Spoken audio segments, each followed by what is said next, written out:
ధాన్యం సేకరణలో సరికొత్త రికార్డు. రైతుల ఖాతాలో 10,000 కోట్లు జమ. ఖరీఫ్ సీజన్లో 41.27 లక్షల మెట్రిక్ టన్నులు కొనుగోలు. మంత్రి నాదెండ్ల మనోహర్. సో మనం చూసుకున్నట్లయితే రాష్ట్రంలోని రైతుల మోములో సంతోషాన్ని నింపి వారు కుటుంబ సభ్యులతో సంక్రాంతి వేడుకలు వైభవంగా జరుపుకునేలా కూటమి ప్రభుత్వం చొరవ తీసుకుందని, ఈ మేరకు ధాన్యం కొనుగోలు ద్వారా ఈ ఖరీఫ్ సీజన్లో 10,000 కోట్లు వారి ఖాతాలో జమ చేసి రికార్డు సృష్టించిందని పౌర సరఫరాల శాఖ మంత్రి నాదెండ్ల మనోహర్ తెలిపారు.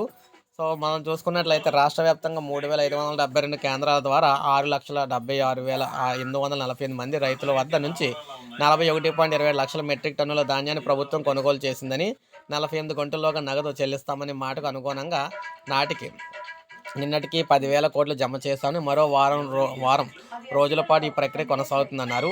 78% మంది రైతులకు కేవలం 4 గంటల్లోనే నగదు చెల్లింపులు చేశామని అన్నారు.